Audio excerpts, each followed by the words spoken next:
50 વર્ષ પૂરા કરવા એક સિદ્ધિ છે. એ સિદ્ધિને જયંતિભાઈ અને નૈનાએ હાંસલ કરી છે, પૂર્ણ કરી છે. જઈશું ભૂતકાળમાં, જવું છે ને? અરે વાહ, 50 વર્ષ પહેલા કે જ્યારે સમય એવો હતો કે વડીલોએ નક્કી કરેલા પાત્રો સાથે જ આપણે લગ્ન કરવા પડતા હતા અથવા તો એરેન્જ મેરેજ થતા હતા. જ્યારે આ લોકોએ એ સમયે ઇન્ટરકાસ્ટ મેરેજ કરી અને જે દાખલો બેસાડ્યો છે અને જે હિંમતપૂર્વકનું પગલું ભર્યું છે એ દાખલારૂપ છે, અભિનંદનને પાત્ર છે. અમારે નીચે દુકાન હતી આમની, એમાં પહેલી વખત મારે ઝઘડો થયો ના રે ત્યાં ઈ સુધી કે તને લવ બહુ હતો ને. ત્યારે અમારે કાંઈ નહોતું. દુકાને લેવા આવી કે ભાઈ ક્યાંક બહાર ગયા હતા, મને કે સોપારી આપો, એટલે સોપારીની ઉપર પાવડર હોય વ્હાઈટ, એટલે આમ હાથેથી ફેરવે ને પાવડર ઉતરી જાય. એટલે મેં કીધું એવી રીતે વીણાય નહીં, અહીંયા માથા ઉઠ જાય. મેં કીધું તો મને નથી જોતી. કાંઈ નહીં, મેં કીધું ના જોતી. પછી અમારે ઈજીભાઈ ખીજાણે કે ખરેખ ને ના દીપાડો. ના ત્યાર પછી જ લઉં. ત્યાં પછી ત્યાં સુધી કાંઈ નહીં. હું પછી ક્યારેક બેસતો હતો આખો દિવસ. મારે ત્યાં ક્યારેક જ બેસવાનું. બેસે. જે 50 વર્ષની વાત છે એમાં મારા કાકી નૈનાએ જયંતિ કાકાને કેવી રીતના પટાવી લીધા એ જ એક મોટી વાત છે. મિત્રો, અમે જ્યારે ફરતા ત્યારે આવો કાકો સાવ સીધો સાધો હતો, પણ કાકી આવ્યા પછી આપણે પહેલી વાર કોલેજમાં, બીકેવી કોલેજમાં મળ્યા હતા રિસેસમાં. પછી ત્યાંથી આરામમાં ગયા હતા. 1 કલાક સેટ કર્યો હતો ટાઈમ. અમને લવ તો 4 વર્ષ થયા હતો, પણ ફર્સ્ટ ટાઈમ મળ્યા ત્યારે કોલેજમાં હતા ને ત્યારે. ભણવાની બાબતમાંથી શરૂ થયું હતું, અહીંયા સુધી પહોંચી ગયા. નયન ને બંધ રાખીને મેં જ્યારે તમને જોયા છે, નયન ને બંધ રાખીને મેં જ્યારે તમને જોયા છે, તમે છો એના કરતા પણ વધારે તમને જોયા છે. નયન ને બંધ રાખીને મેં જ્યારે તમને જોયા છે, તમે છો એના કરતા પણ વધારે તમને જોયા છે. નયન ને બંધ રાખીને. જે આ પગલું છે એમનું ખરેખર કઠિન, અશક્ય ત્યારે એ જમાનામાં. અત્યારે બધું ઇઝી છે, પણ ત્યારે બહુ અઘરું હતું. બહુ અઘરું, અઘરું હતું એ વર્ષ. બહુ અઘરું હતું. 50 વર્ષ પહેલા તો અઘરું જ હતું. અને અમારા લગ્નમાં કોઈ નહોતું આવ્યું. સપોર્ટ હતો બધાનો, પણ આવ્યું નહોતું કોઈ. ઘરમાં તો કઈ વાત જ જોતી હતી. અમારી રીતે પછી આર્ય સમાજ વિધિથી રાજકોટ લગ્ન કર્યા. પછી લગ્ન કરીને મારા મિત્ર અહીંયા જુનાગઢ 2 દિવસ, આના ઘરે રોકાણા 2 દિવસ. વાણિયા જ છે આપણે. અને અમે લવ મેરેજ કર્યા ને ત્યારે તો અમુક જૂજ પ્રમાણમાં થતા હતા. કોઈ કરતુંય નહોતું અને કોઈ એક્સેપ્ટ નહોતું કરતું લવ મેરેજ ને. ઓરિજિનલ અમારા છે ને આ ફોટો લગ્ન વખતનો. મેરેજ કરેલા હોવાથી શરૂઆતના વર્ષોમાં કુટુંબ સાથે મનમેળ કરવામાં અને એડજસ્ટ થવામાં થોડો સમય નીકળી ગયો, પણ સમય જતાં એમના પરિવારે મોટું મન રાખી અને આ લોકોને સ્વીકારી લીધા. અમારા પેરેન્ટ્સ માની ગયા ને એ પ્લસ પોઈન્ટ હતો અમારા. ભલે ઢૂંઢવાણી હતા, મારા બાપુજી એગ્રી થઈ ગયા. મારા સાસુ સસરાનો બી સપોર્ટ સારો હતો અને મારા જેઠાણીનો સપોર્ટ એ સારો હતો. વિજયાબેનનો બહુ સરસ સપોર્ટ કર્યો હતો એણે મને. બાકી તો કુદરતે ઉપરથી જોડા લખેલા જ હોય છે ત્યારે જ આ બધું બરાબર છે, થાય. પણ એના નિમિત્ત તો આપણે એને અનુરૂપ તો રહેવું જોઈએ ને. કાંઈક આપણે આજે આ કરવું છે, કાંઈ પણ વસ્તુ, તો એમાં આપણો સહયોગ કેટલો છે. હમ સાથ સાથ હૈ और ये सब हमारे बागबान, हम इसके बागबान है. हमारी बगिया है ये सब और बहुत अच्छी है बगिया तो. फूलों में खुशबू है, इस दिल में एक तू है, जन्मों के साथी हम साथ साथ हैं, जन्मों के साथी हम साथ साथ हैं. પછી અમે લગ્ન પછી અમારા 3 બાળકો થઈ ગયા પછી અમે ફરવા નીકળ્યા. 75 માં લગ્ન થયા 10 વર્ષ 85 માં પહેલી વખત પછી ગયા. આવીને 10 વર્ષ સેલિબ્રેટ કર્યા. ઘરે જ કર્યા હતા પણ એમ કર્યા. અમે ખૂબ ફર્યા છીએ. ખૂબ ફેરા દર વેકેશનમાં મે મહિનામાં જાય ફરવા 20 દિવસ. ઠીક છે, જો એ છોકરાઓને વેકેશન પડે ને ત્યારે મે મહિનામાં અમે ફરવા જઈએ. અમારું સર્કલ હતું 4 ફ્રેન્ડ સર્કલનું. 4 ફેમિલી સાથે જ ફરવા જતા હતા. 4 ફેમિલી બહુ ફર્યા છીએ. 85 માં અમે પહેલી વખત કાશ્મીર ગયા, પછી ઉટી, કોડાઈ કેનાલ બધે ફર્યા. મનાલી, છેલ્લે 2008 માં સિંગાપુર, મલેશિયા, થાઈલેન્ડ બધે ગયા હતા.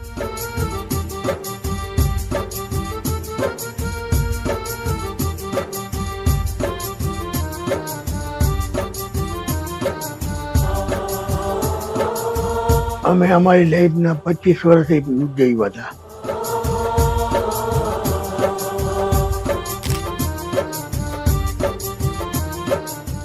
પાંત્રીસ હજી વર્ષનું 35 મેં વર્ષ બનાવ્યું અમે છે. આરામમાં હતું અમારું. એ અમને ખબર જ નહોતી. ઈ સરપ્રાઈઝ આ છોકરાઓએ રાખી હતી રાહુલ ઉમાલે. એ લોકો અમને છેટુંથી કીધું નહીં, ખાલી કે મમ્મી પપ્પા જે આ આપણે પહેલી હોટલમાં વાર જાય જમીને અને હું હોટલમાં. સાડી લઈ આવું ને એ પહેરું. આજે આરામમાં જમવા જાય. છોકરાઓએ આમંત્રણ બધાને આપી દીધા હતા. પણ એ બોલવાની ના પાડી હતી, બોલવાની ના કહેવાની. પાડી, કોઈ કહેવાનું નથી મમ્મી પપ્પા. એટલે કીધું હાલો તમે અમારા ભેગા જમવા. એટલે આરામમાં જે ઉપર હોલમાં રાખ્યું હતું ત્યાં નંદની લાઇટ વાત. બાઇટ બધું ઓફ હતું અને લગભગ અમારા 125 મહેમાનોને કીધું હતું, એ બધા ત્યાં હતા. એટલે અમે ત્યાં ઉપર પહોંચ્યા અને ઓછીથી લાઇટ થઈ એટલે અમે આભા બની ગયા. થોડીક વાર ગોઈતા બધાને સાવ ખાલી ઉપર, પણ એક હોલ ની અંદર એ લોકો હતા ત્યાં. લાઈટ બંધ છોકરાઓએ કરીને એ રીતે પછી surprise રાખ્યું. એ 35 વર્ષ એટલે અમારા. જિંદગીના બધા સાલો બહુ સરસ. કહું છું કોઈ આવી જિંદગી નહીં જીવવું હોય. અને મારા છોકરાઓએ એટલો સપોર્ટ અમને કર્યો છે. અમારા છોકરાઓએ પપ્પા માટે કંઈ સ્પેશિયલી જ્યારે એમની રમવાની ઉંમર હતી ને ત્યારે એમને બિઝનેસ જોઈન્ટ કરી લીધો હતો. જે એમને ક્યારેય કોઈ વસ્તુ એન્જોય નથી કરી ને એ બધી વસ્તુ અમને એન્જોય કરાવી છે. કોઈ વસ્તુ માટે ક્યારેય ના નથી પાડી. થેન્ક યુ પપ્પા, you are my hero. Then મમ્મી, સ્પેશિયલી હું અમારા 4માં બહુ તોફાની અને મને સપોર્ટ કરો માય બ્રધર વિમલ. મમ્મીને થકાવીને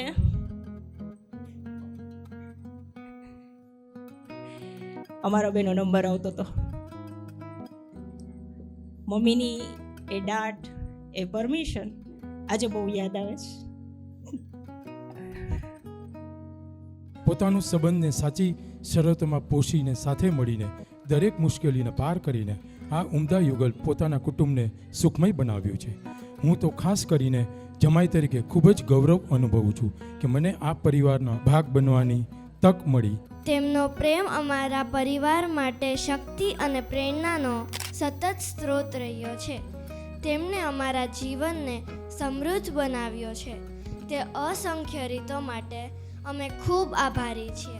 3 વર્ષની હતી ત્યારે ફર્સ્ટ ટાઈમ હું આ લોકો સાથે પાલીતાણા ગઈ હતી. આ લોકોએ મને જે લવ આપ્યો છે, જે મારું અપબ્રિંગિંગ કર્યું છે, is best. I love you. તમારા 50 વર્ષના લગ્નના ખૂબ ખૂબ અભિનંદન, ખૂબ ખૂબ શુભેચ્છા પાઠવીએ છીએ. આપણા 50 વર્ષની ગાઢ મિત્રતા, આપણી દોસ્તી આવી જ રીતે હસતી રહે. આવા 50 યર્સ તમે કયો હતો તો જેને ભાઈ 26 લાખ કદાચ એનાથી વધારેના મિનિટ્સ પૂરા કર્યા, એના માટેના અમારા તરફથી ખૂબ ખૂબ શુભેચ્છાઓ. અમે બે એક થાળીમાં જમીએ. કોઈ દી અમે અલગ નથી જઈમાં. બસ હમણાં રાહુલ હમણાં રાહુલના લગ્ન પછી નથી જઈમાં.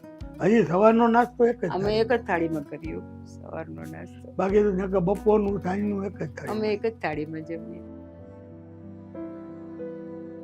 માણસો તો- એમ કે લવ મેરેજ સક્સેસ ન જાય ઓછા પણ અમે success એમ થાય કહી છીએ કે સક્સેસ જાય. બીજા જેટલું કરતા હતી.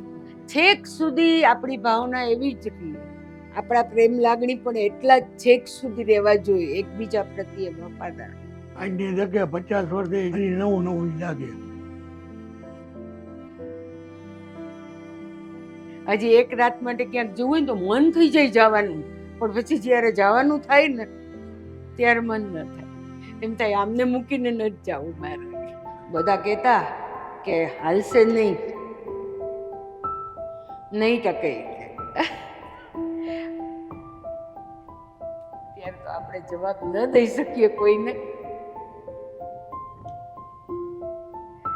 પણ લવ ઇઝ બ્લાઇન્ડ. છેક સુધી એની કશિશ જો રહે તો ટકી.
ये कहाँ आ गए हम जिंदगी के इस हसीन मोड़ पर।